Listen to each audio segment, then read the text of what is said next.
para iniciar el estudio.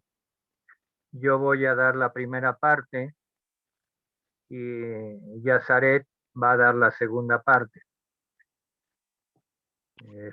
Le pedimos a Dios que podamos expresar fielmente, como ya se ha orado, la palabra de Dios. Miren, hermanos y personas que nos han acompañado en la conexión, quiero decirles que el capítulo 12 de Romanos es la fe en acción. Hemos pasado estudiando principios de la fe, principios de la gracia, explicaciones muy abundantes, la situación de Israel y cómo Israel es las promesas dadas a Israel ahora a través del injerto que somos la iglesia, y la bendición de Dios y la dirección pues nos están llevando en la dirección que el Señor desea. Pero ahora vamos a enfrentar y vamos a estudiar un capítulo eminentemente práctico. Ya los principios fundamentales los hemos estudiado y vamos con Romanos 12, versículo 1. Dice así: así que, hermanos, os ruego por las misericordias de Dios que presentéis vuestros cuerpos en sacrificio vivo, santo, agradable a Dios, que es vuestro culto racional. Y miren, yo quería seguirme con los demás versículos, pero el Espíritu Santo me detuvo, porque este versículo con el que abre el capítulo 12 es fundamental. Fundamental. Siendo nuestro Dios ordenar, mandar, establecer, en lugar de eso, ruega. Ruega. Qué hermoso es esto. Y ruega no por Dios, porque no debemos usar el nombre de Dios.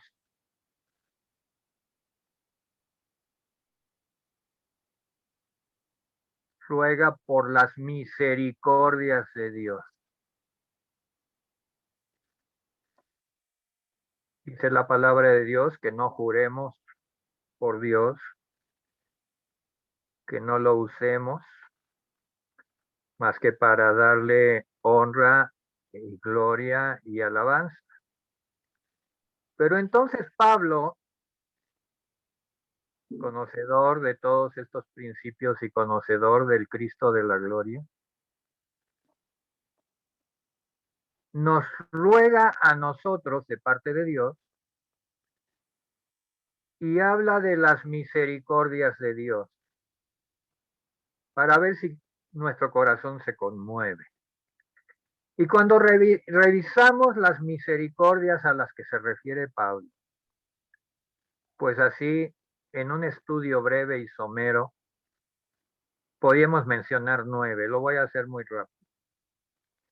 La primera misericordia de las que habla Pablo es la justificación. La justificación abarca el perdón, la remoción de nuestros pecados, ofensas que no podrían ser de otra manera borradas jamás, y nuestra posición en Cristo, hecho la justicia de Dios en mí. La segunda de las misericordias que hemos recibido de Dios, pues es la identificación en Cristo.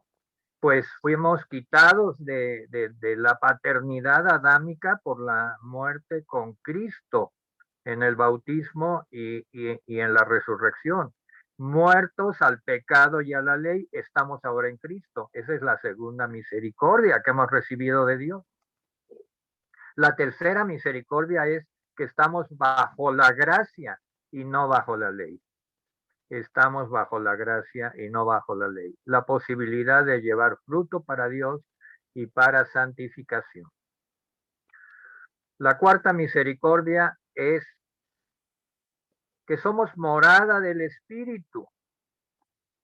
Es por misericordia, ninguna condenación hay ya.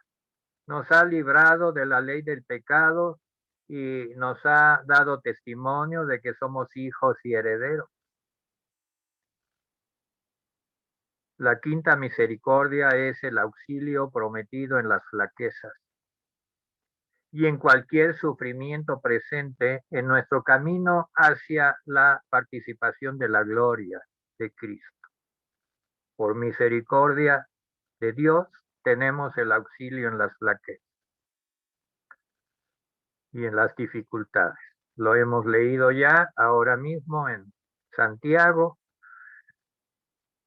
y en Tesalonicenses. La sexta es la preciosa elección divina, nuestra conformidad final a la imagen de Cristo como sus hermanos, el propósito definido de Dios en el cual los creyentes son glorificados a los ojos de Dios. Por misericordia también la gloria venidera, fuera de toda comparación con los sufrimientos del tiempo presente. La octava misericordia que detectamos y estudiamos es la separación que era imposible, pero Dios lo hizo posible. Dios nos amó en Cristo. Y la novena es la confianza en la fidelidad de Dios, confirmada por sus planes y revelados para la nación de Israel. Y dice que las misericordias de Dios manifestadas personalmente a cada uno de nosotros tienen poder. No en balde, el apóstol Pablo nos dice que por las misericordias de Dios, ruega. ¿Qué es lo que ruega? Que presentemos nuestros cuerpos en sacrificio vivo, santo, agradable a Dios, que es nuestro culto inteligente, que es nuestro culto racional. Y esto del sacrificio vivo, a veces no lo entendemos, tiene un antecedente en el Antiguo Testamento, en Éxodo 29:37. Voy rápidamente a Éxodo 29:37, sumarizando todo lo que dice Éxodo 29. Dice, por 7 días harás expiación por el altar y lo santificarás, y será un altar santísimo. Cualquier cosa que tocare el altar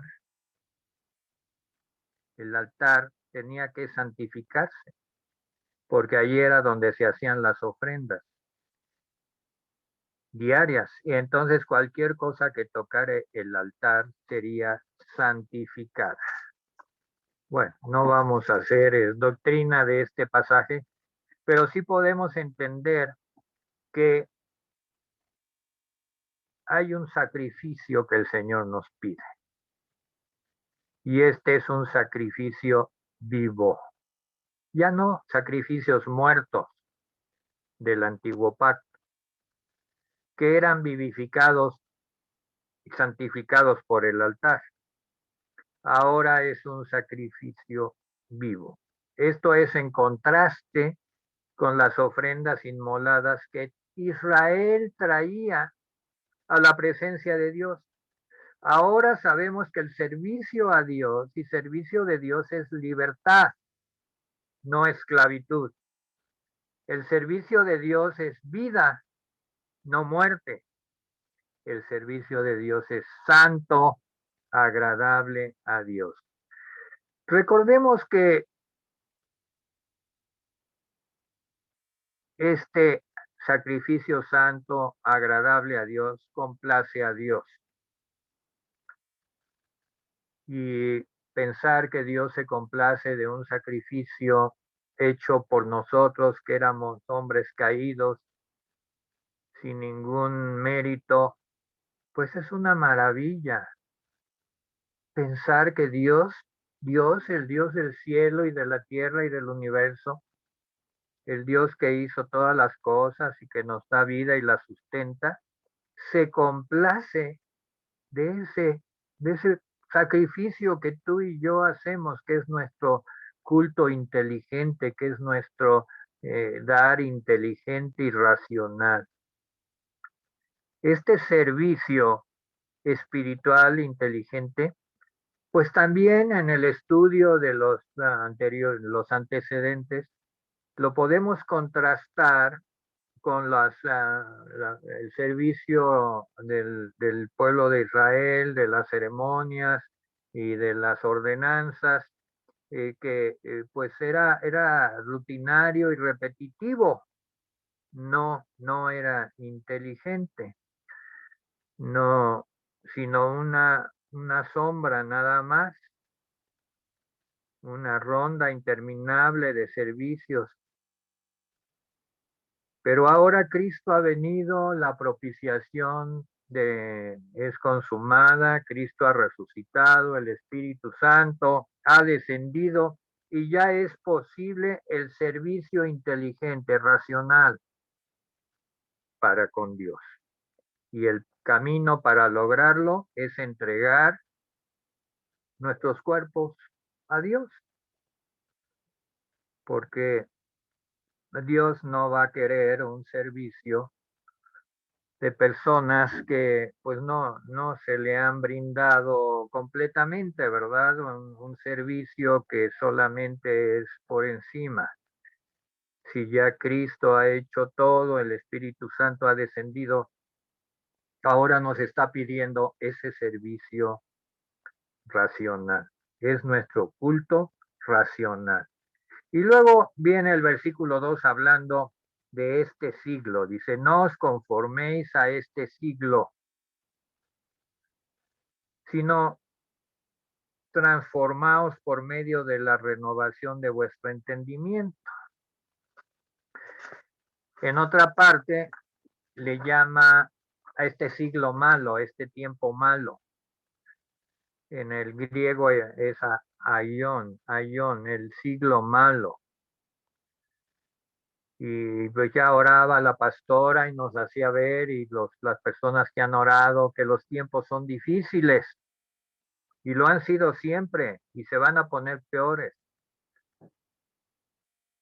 Y todos nosotros andábamos, ¿verdad? Dice Efesios 2:2, andábamos según la corriente de este mundo, literalmente según este siglo, el aión de este orden del mundo, de este cosmos.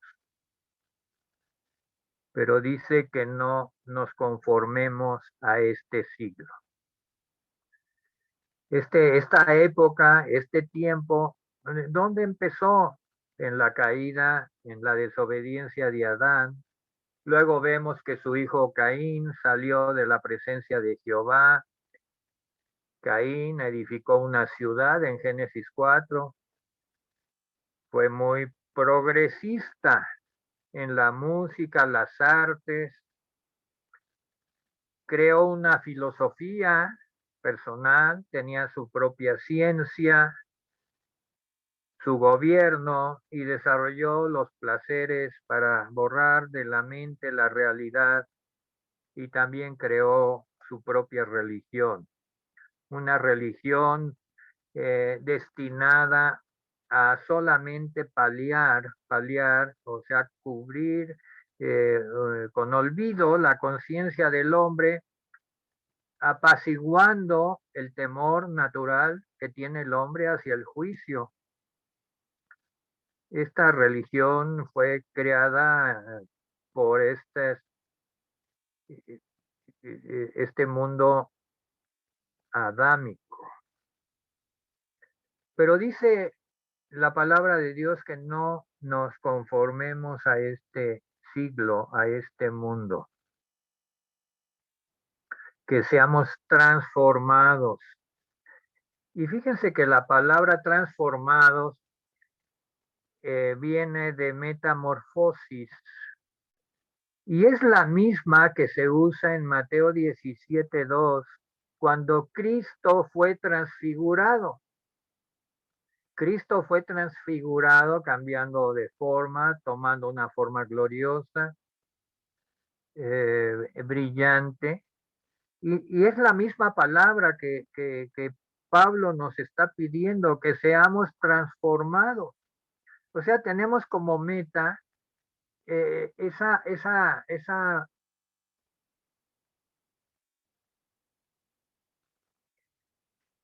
hermosura del Señor. En el Salmo 45, versículo 2, vamos a ese salmo, es muy importante que lo leamos, porque ese Salmo 45 es el salmo en que nos describe al Cristo glorioso. Y dice Salmo 45:2, eres el más hermoso de los hijos de los hombres. La gracia se derramó en tus labios. Por tanto, Dios te ha bendecido para siempre. Y eso se asocia con la transfiguración de Cristo, la glorificación del Señor cuando estuvo en... Y nos dice que seamos transformados. Es un gran reto. Es un camino bendito y la parte que le corresponde al creyente que se ha rendido a Cristo, apartándose de este mundo y de este siglo malo, contemplando como a cara descubierta, como en un espejo, la gloria del Señor. Somos transformados en la misma imagen del que nos crió. Y eso es lo que nos pide, que no nos conformemos a este siglo mundano, malo. Y miren que está la mundanalidad en su gran apogeo. Es, hay corrientes mundanas y a través de las redes, pues llegan hasta los niños hoy en día. Se vuelven mundanos desde muy niños por todo lo que les está llegando a través de las redes, de los dispositivos que ponemos en sus manos. Y, y dice que no nos conformemos a eso, sino que seamos transformados para que comprobemos cuál es la voluntad de Dios, agradable y perfecta. No hay otra manera de entender la mente de Dios. No hay otra manera de entender la voluntad de Dios, más que entrar en este camino de transformación, habiendo entregado toda nuestra esperanza a Él y que seamos transformados. En el entendimiento es algo muy importante. Está hablando de la renovación del alma, que incluye la mente con sus pensamientos, la imaginación que es indómita, rebelde por naturaleza, la sensibilidad o los sentimientos, los gustos o preferencias naturales, todos ellos que están allí grabados desde la caída de Adán y bajo la potestad de la carne pecadora que debe ser manejada por el Espíritu Santo después de la regeneración. Incluso la memoria debe limpiarse de todos sus inmundos recuerdos pecaminosos y se demuestra y se pide que el alma renovada sea la que permanezca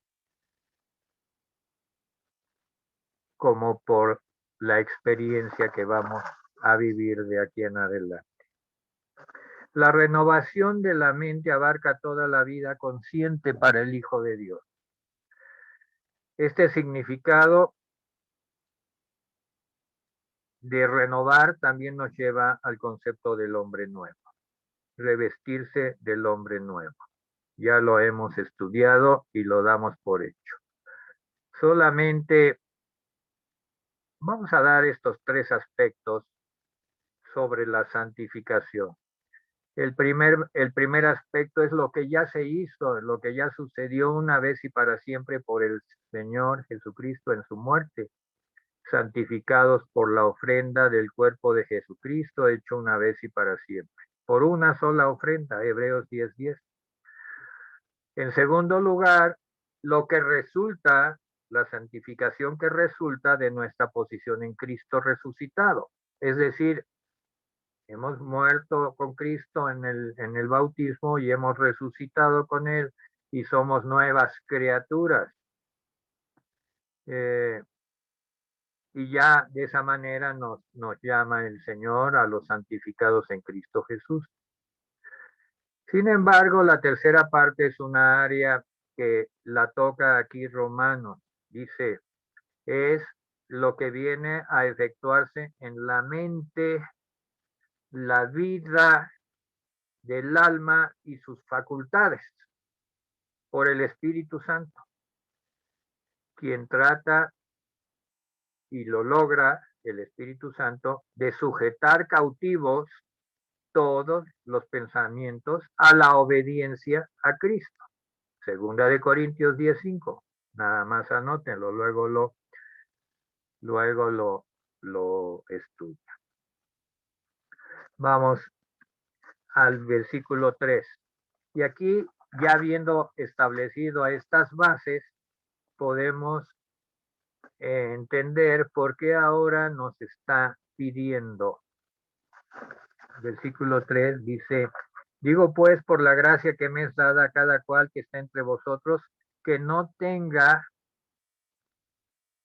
más alto concepto de sí del que debe de tener, sino que piense de sí con cordura, conforme a la medida de fe que Dios repartió a cada uno. Fíjense que hay una medida de fe, y esto confunde a muchos.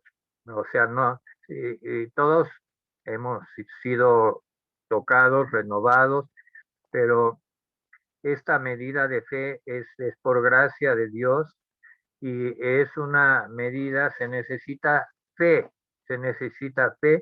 para rendir nuestra voluntad.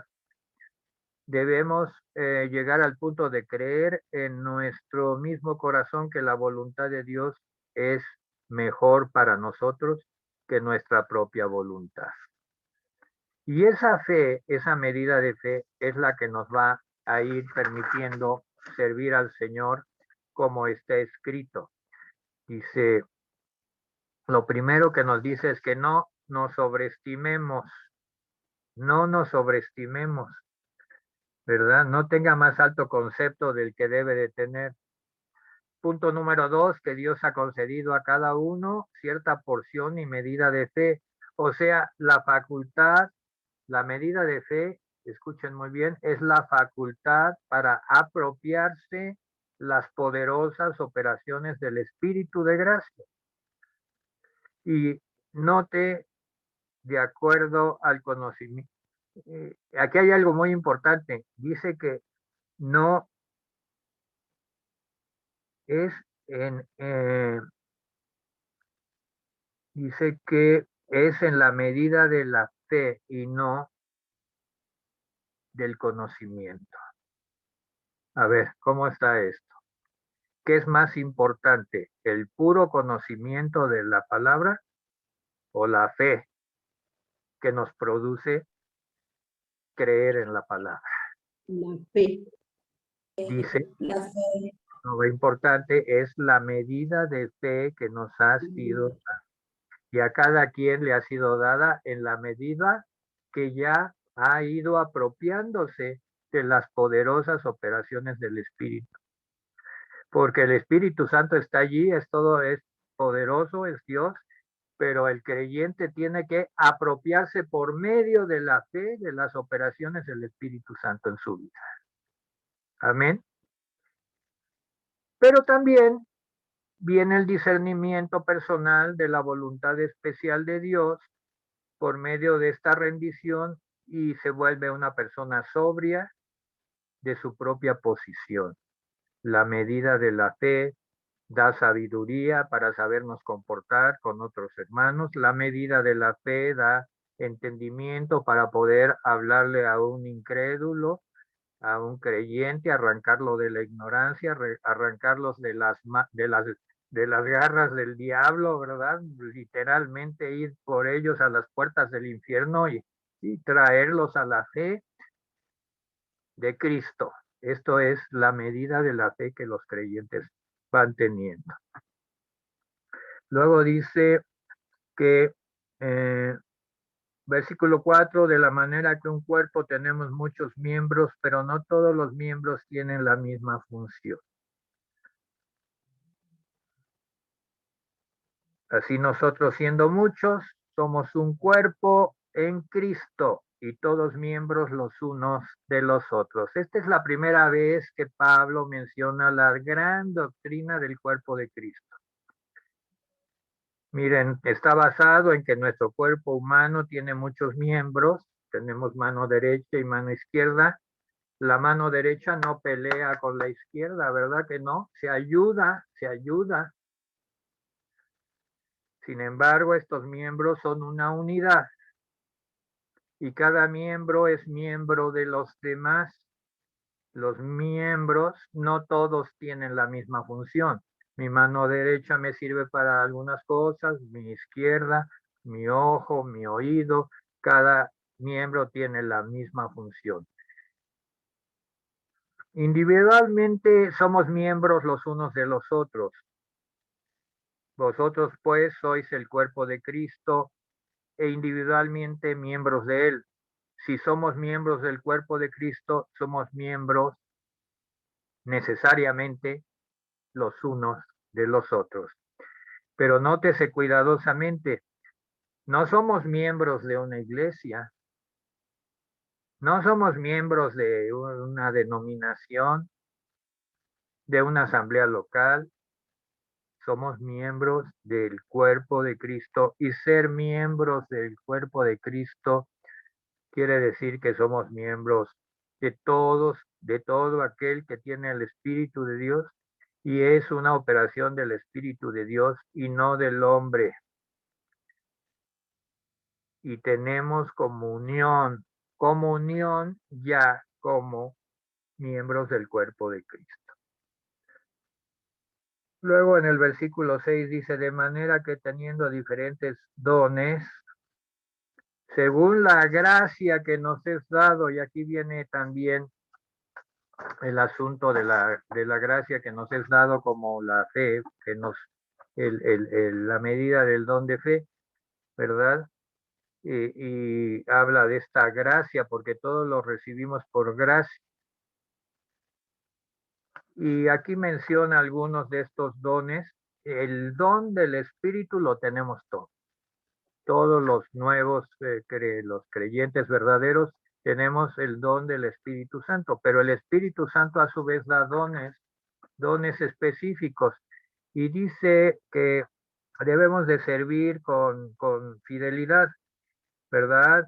Si el de servicio, si el de profecía, pues que según la proporción de nuestra fe, la exhortación de Pablo es que todo esté en proporción a la fe que tiene el creyente. Hay que ser sobrio, procediendo con sobriedad, ¿verdad?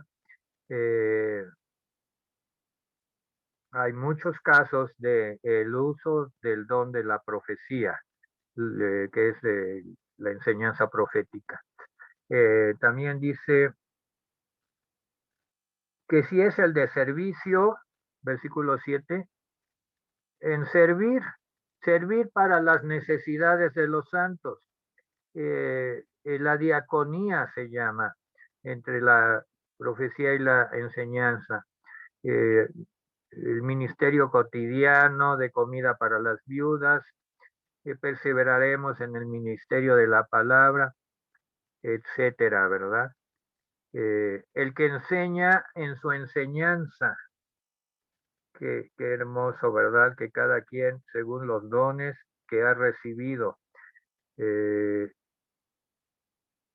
su enseñanza. Miren, la enseñanza apropiada tiene que procurar que los santos se familiaricen con las maravillas del Antiguo Testamento, así, y que hay que enseñarles a amar la palabra, no discriminando, toda la palabra es una unidad, hasta el Apocalipsis. Enseñar teniendo presente que el testimonio de Jesús es el espíritu de la profecía. Así que el que va a enseñar, pues que lo haga con sabiduría. El que exhorta, aquí hay algo muy bonito y muy interesante. Como decía la pastora, oró y que continuamente la iglesia ha sido exhortada. ¿Y qué significa exhortar? Exhortar es distinto de enseñar. Si bien ambos pueden encontrarse en la misma persona. La exhortación es una apelación a la voluntad. La enseñanza es una apelación a la mente. Entonces la exhortación va sobre la voluntad y la enseñanza va sobre el conocimiento, sobre la mente. La exhortación es un precioso, inestimable don y yo lo reconozco ampliamente en nuestro pastor Doroteo, pues que por él el Espíritu Santo persuade directamente al corazón dócil a la obediencia de la verdad que ha oído. Un verdadero exhortador debe andar por la misma senda que él convida a los demás a que sigan. Luego dice, el que da con simplicidad, el que da, el que reparte con liberalidad, el que preside con solicitud y el que hace misericordia con alegría. Si tú o yo vamos a hacer misericordia, a visitar un enfermo, una viuda, lo primero que tenemos que llevar es gozo, es alegría, ¿verdad? El que hace misericordia, el mostrar misericordia es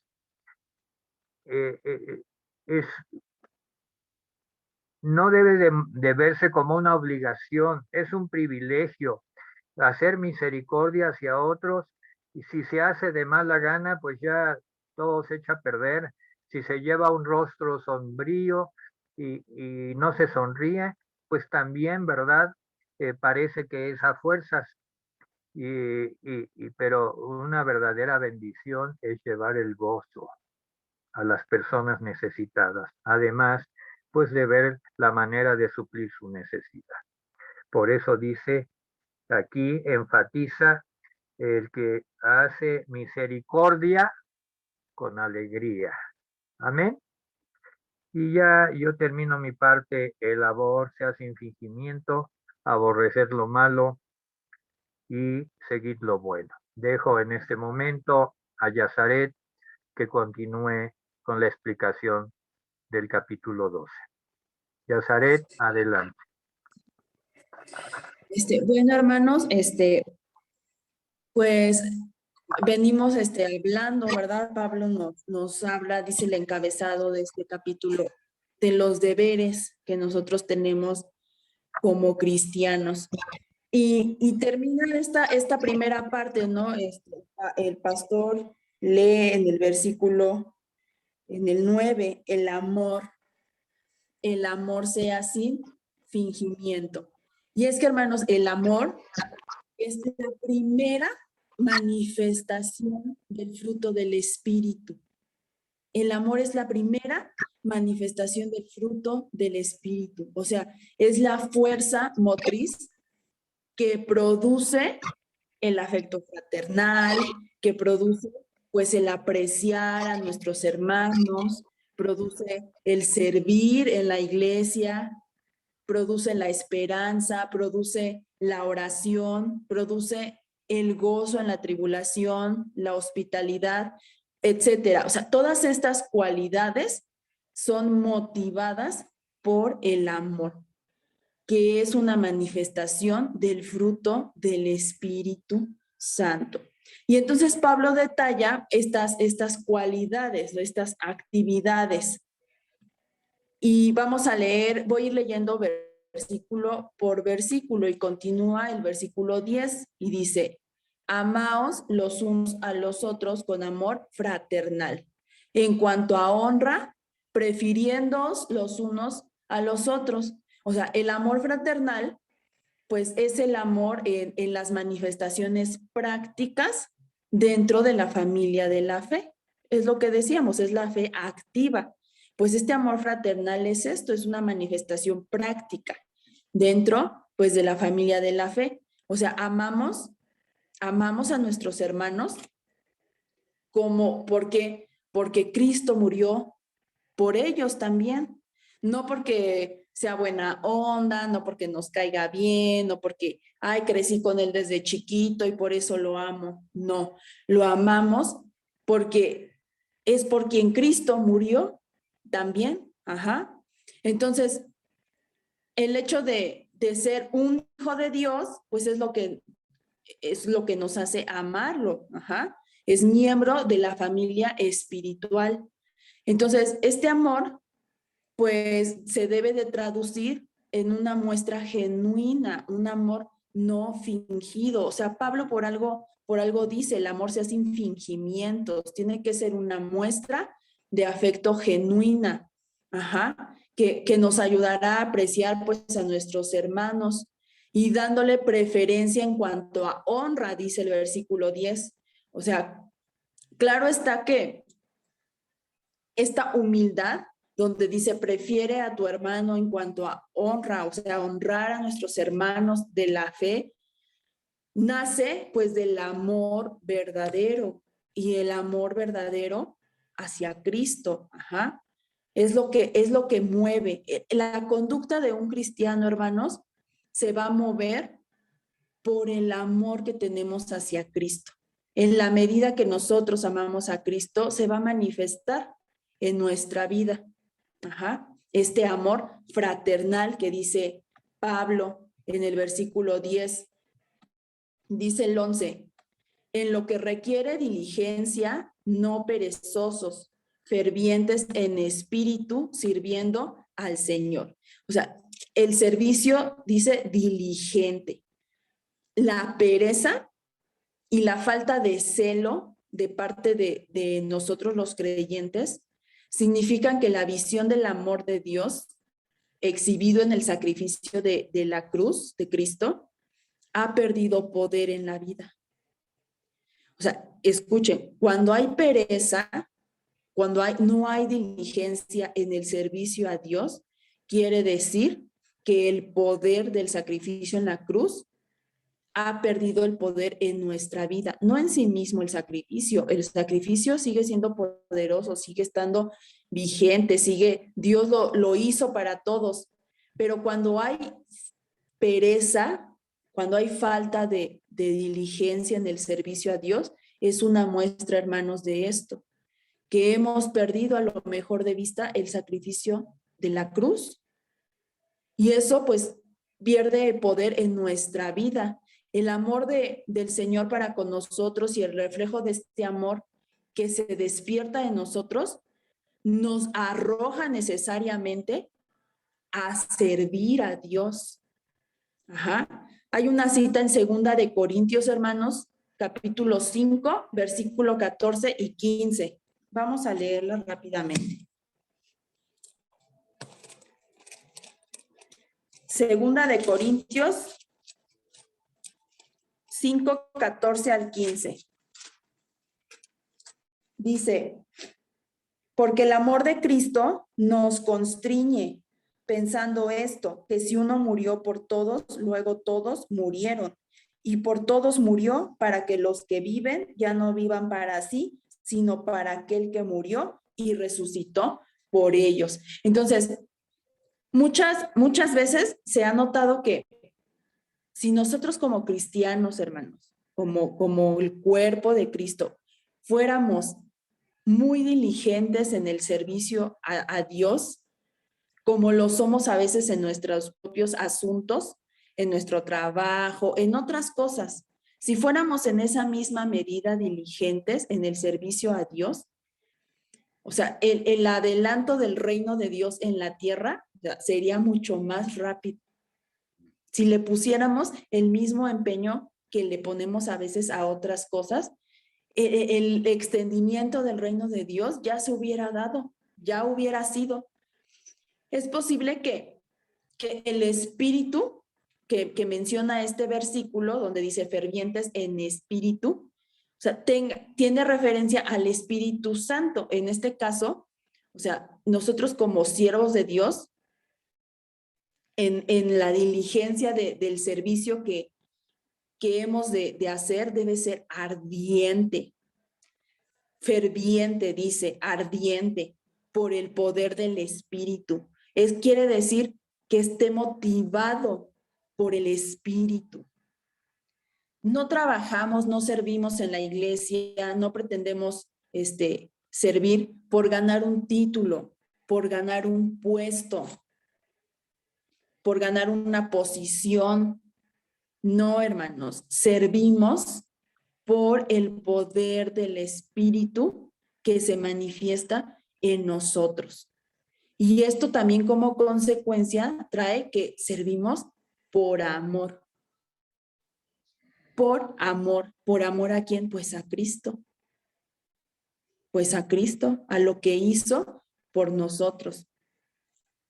Dice el versículo 12. Gozosos en la esperanza, sufridos en la tribulación, constantes en la oración. Tribulación, esperanza, gozo y oración. O sea, al meditar en este versículo, pues tengamos en cuenta que el Señor al salvarnos no nos prometió que la vida iba a ser color de rosa, que el camino iba a ser fácil. Dios no nos prometió eso, al contrario, le recordó Jesús, ¿se acuerdan a sus discípulos? Que si los hombres habían perseguido al mismo Jesús, pues obviamente iban también a perseguir a sus discípulos. En Juan 15, nada más anótenlo, Juan 15, 18. O sea, Dios les dice, si a mí me hicieron esto, me persiguieron, cuanto más a ustedes.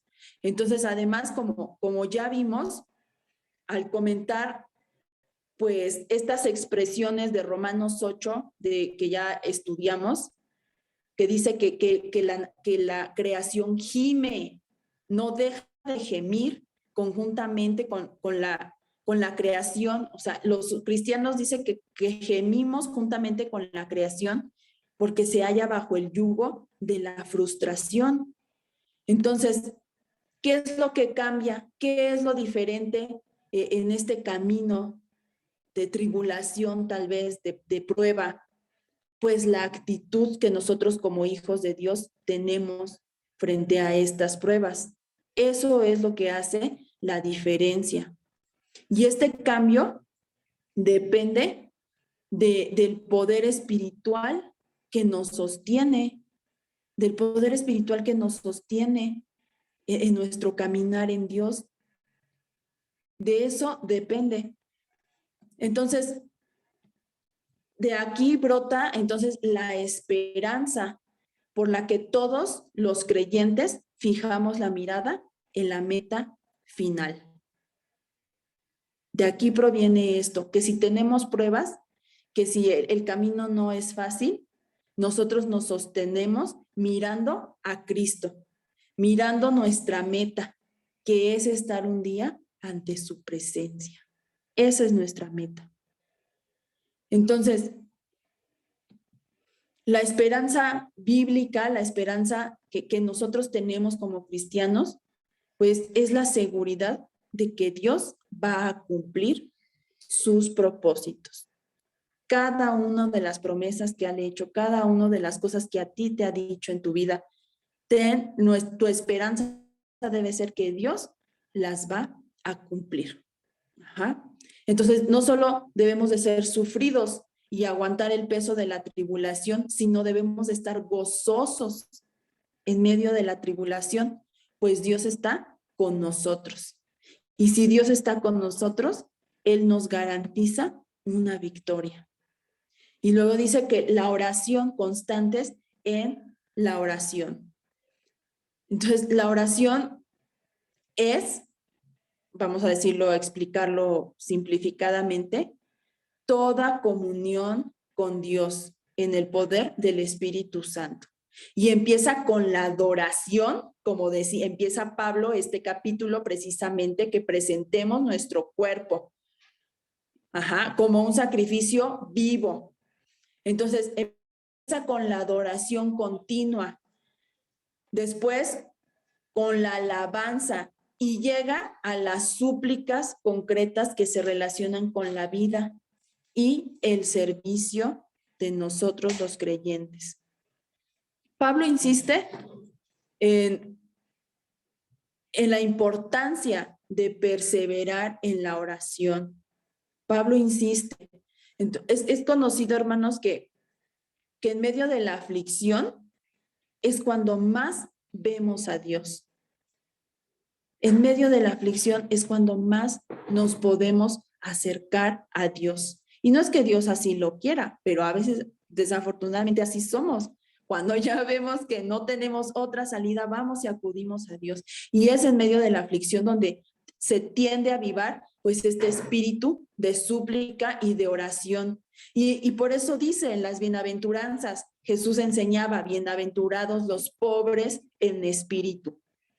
Porque cuando un pobre en espíritu, un necesitado de Dios, alza sus manos extendidas, vacías, porque no tenemos nada, hermanos, a veces que ofrecer a Dios, la fe, por medio de la fe, Dios llena nuestras manos de sus riquezas divinas, de sus misericordias, como dice Pablo, a través de la perseverancia en la oración.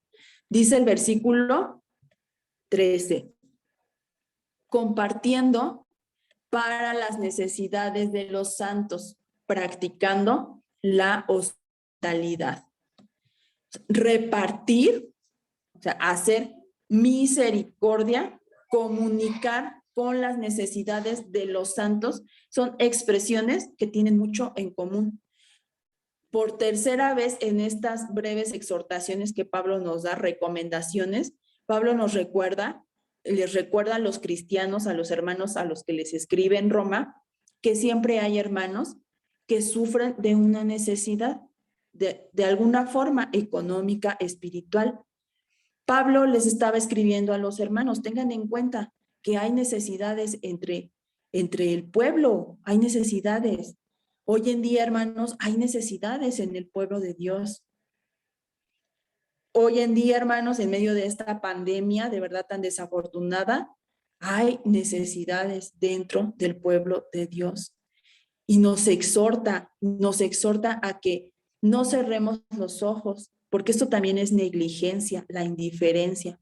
No cerremos los ojos, aprendamos a ver las necesidades de los demás. Aquí específicamente habla de los santos, de los hermanos en la fe. Entonces, hay hermanos pues necesitados. Los primeros creyentes, hermanos, en la iglesia primitiva, pensaban en esta forma de comunidad. Recordemos que ellos se reunían en casas y dentro de esas casas, además de compartir la palabra de Dios, pues compartían los alimentos. Y buscaban una forma como comunidad de repartir por igual las bendiciones espirituales y materiales que Dios había provisto. Entonces, en la vida sencilla de ese entonces, pues se prestaba a practicar la hospitalidad. Recordemos, por ejemplo, cuando Pablo era perseguido. Primero era perseguido por los romanos, después judíos lo estaban buscando también. Y recordemos que llegó por ahí con un hermano que lo escondió y lo ayudó, ¿no?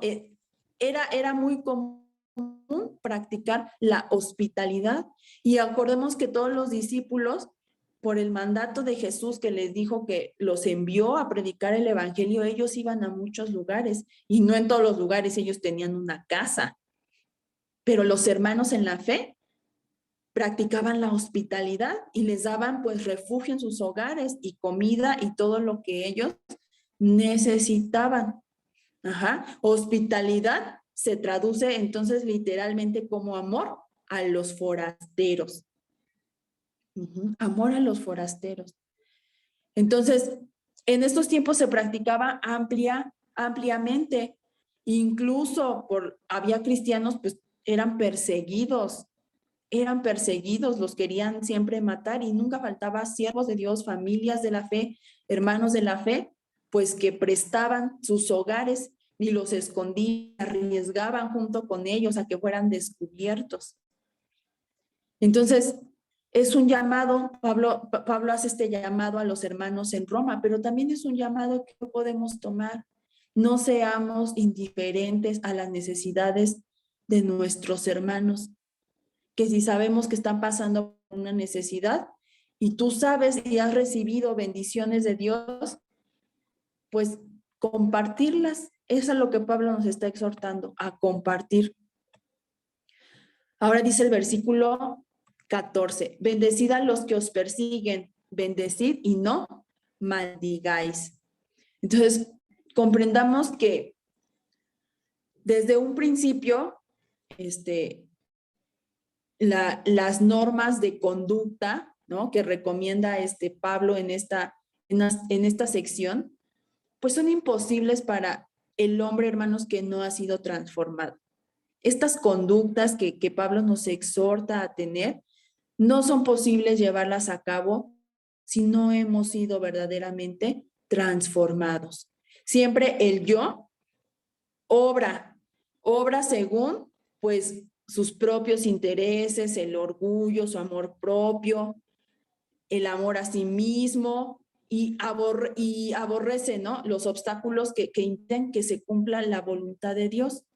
Entonces, aquí se pide pues todo lo contrario. Se trata de una obra de la gracia de Dios llevada a cabo por el poder del Espíritu Santo.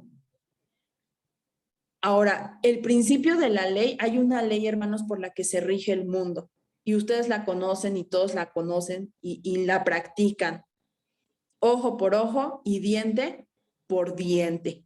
Y esta es una base natural de la jurisdicción humana y establece una debida compensación frente a daños, perjuicios y ofensas cometidos en un mundo de hombres nacidos del pecado.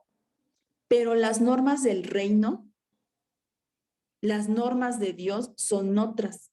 Por cuanto Cristo quitó el pecado por el sacrificio que Él hizo en la cruz, introdujo entonces a una nueva creación, a un nuevo hombre. Entonces la reacción de cualquier hombre al ser injustamente perseguido es la de condenar la injusticia.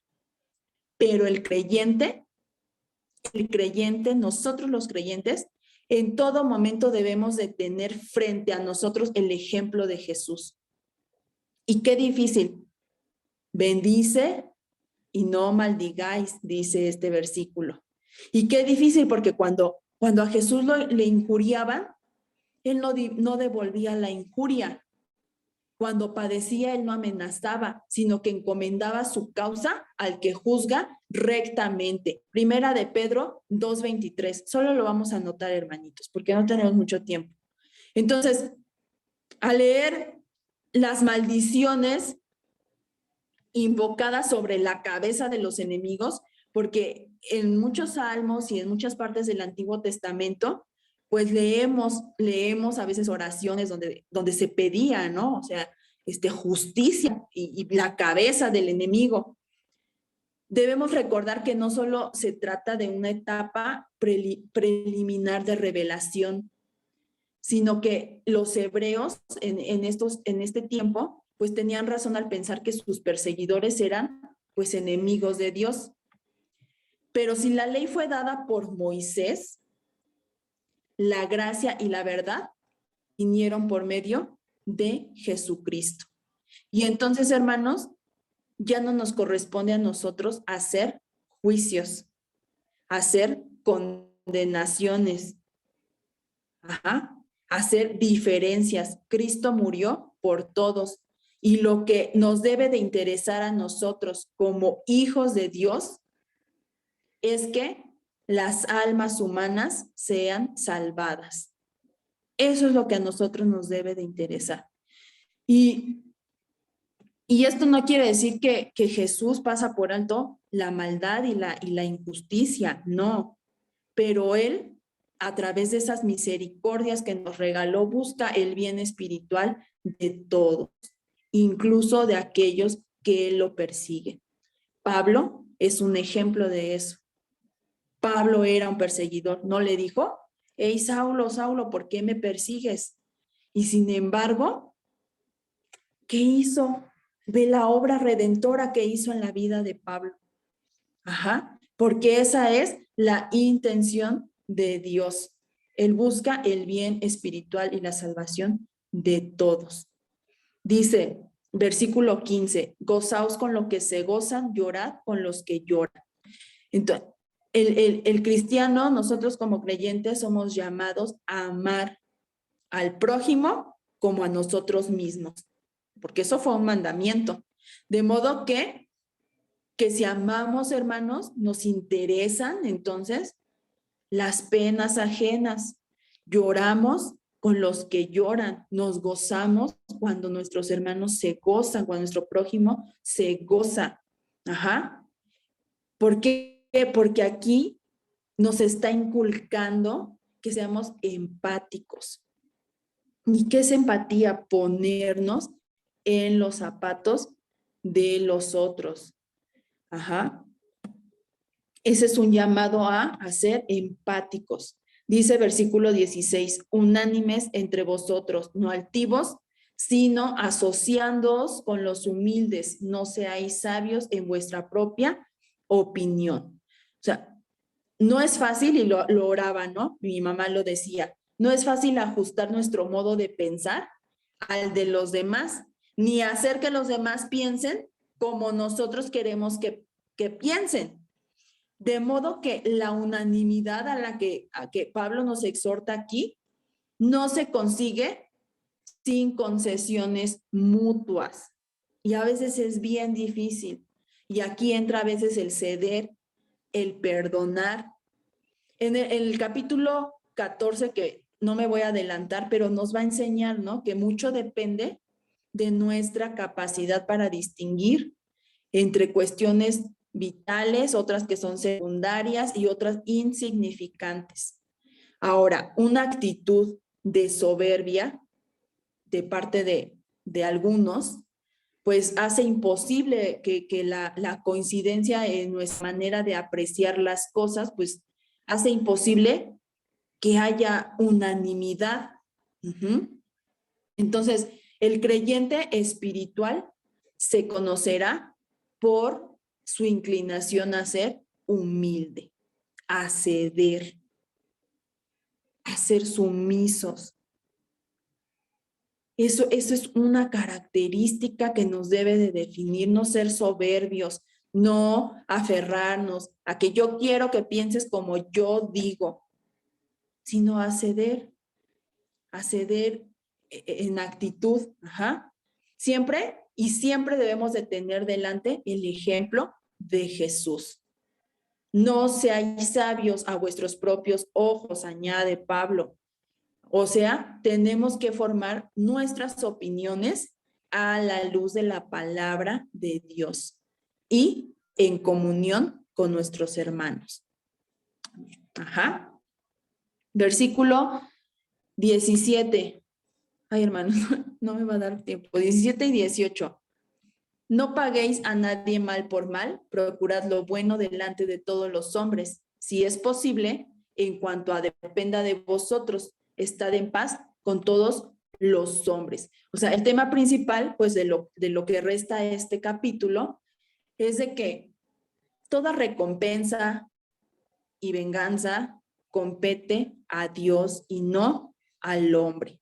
Ajá. Pero Pablo aquí intercala una exhortación sobre la necesidad de hacer lo honroso a la vista de todos los hombres y otra sobre la necesidad de procurar la paz con todos. Entonces, vamos a comentar estas exhortaciones.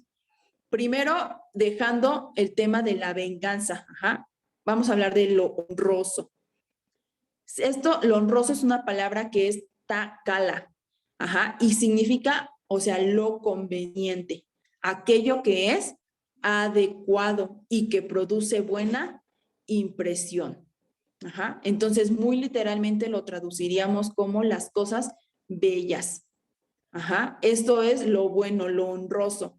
El apóstol entonces reconoce que las relaciones pacíficas de los creyentes con otros no dependen totalmente de ellos. Por eso dice, si es posible, en cuanto dependa de vosotros.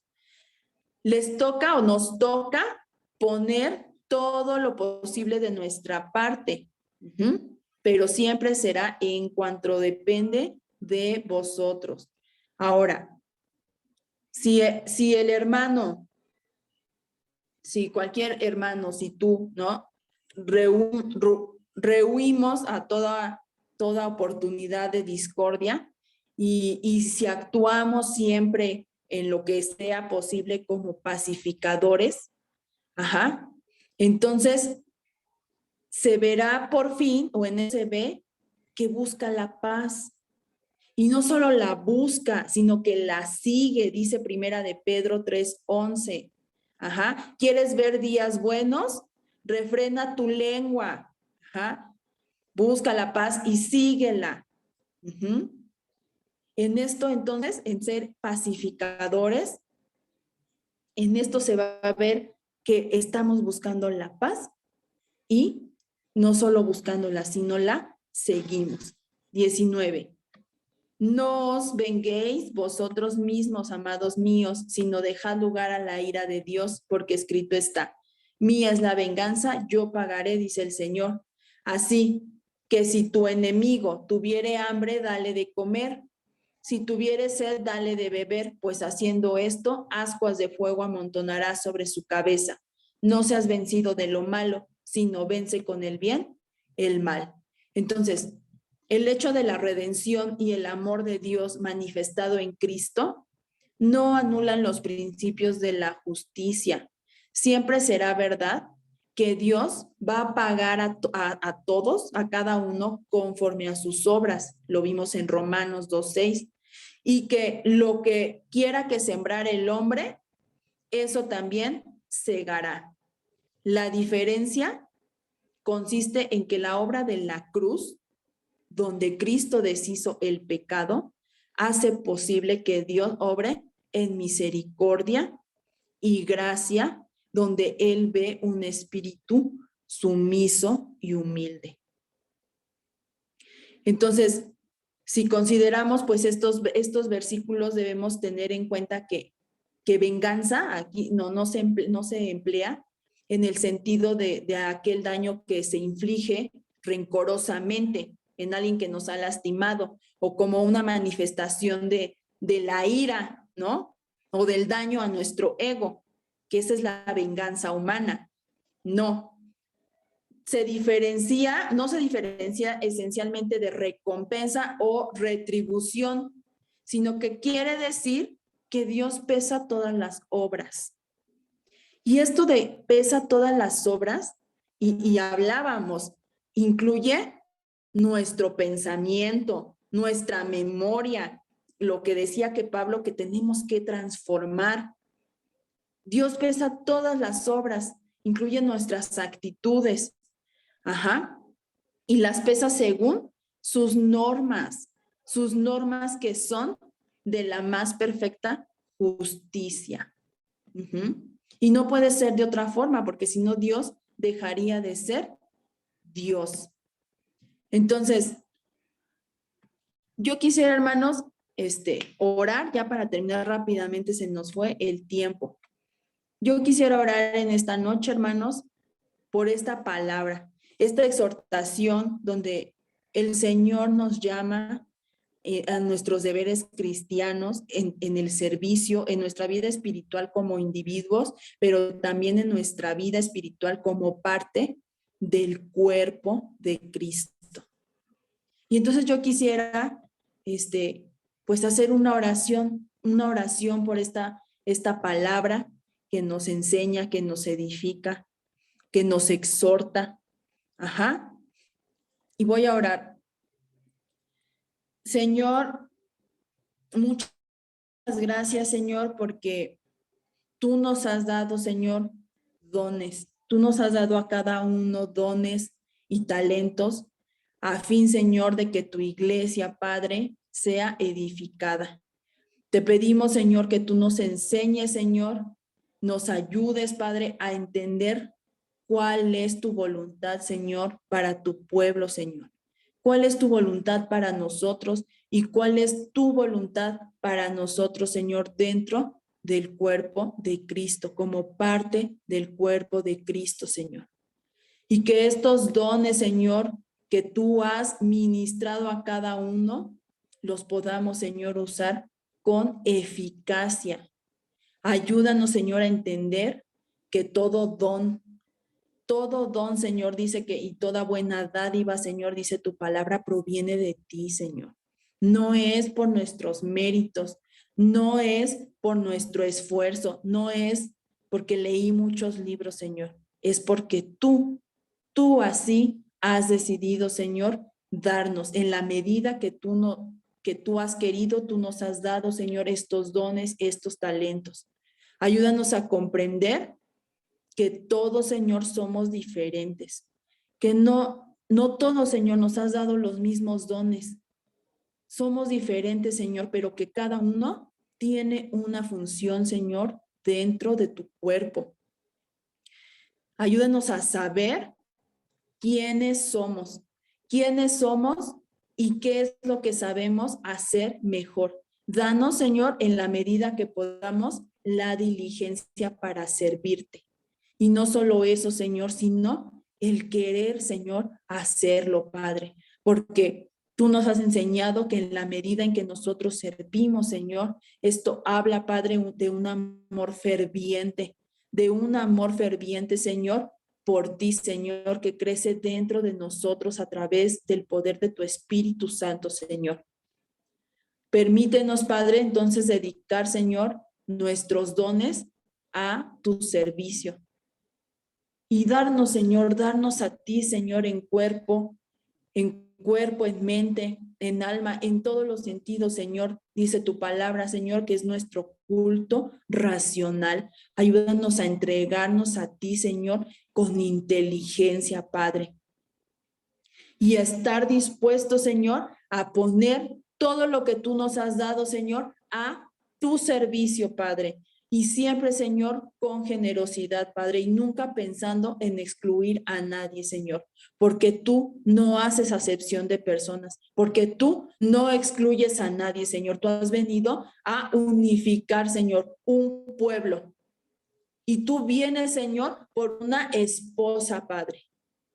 Tú vienes, Señor, por una esposa, una iglesia, Señor, crecida en fe, en servicio, en amor, Señor, por ti, Padre. Gracias, Señor, por esta palabra, Señor. Permite que se nos quede bien grabada, Señor, en el corazón, Señor. Y que de ahora en adelante, Señor, no seamos indiferentes, Padre, a las circunstancias, Señor, que vive tu pueblo, Señor, dentro de la iglesia, Señor. Y que nos ayude, Señor, a mantenernos unidos, Señor, para esa gran labor que aún tenemos por delante, Señor, que es ir y compartir, Señor, tu palabra a todos aquellos que aún, Señor, no te conocen, Padre. Gracias, Señor. Gracias, Señor, porque poderosa, Señor, es tu palabra, Señor. Y es capaz, Señor, de transformar, Padre, nuestros corazones y nuestras mentes, Señor.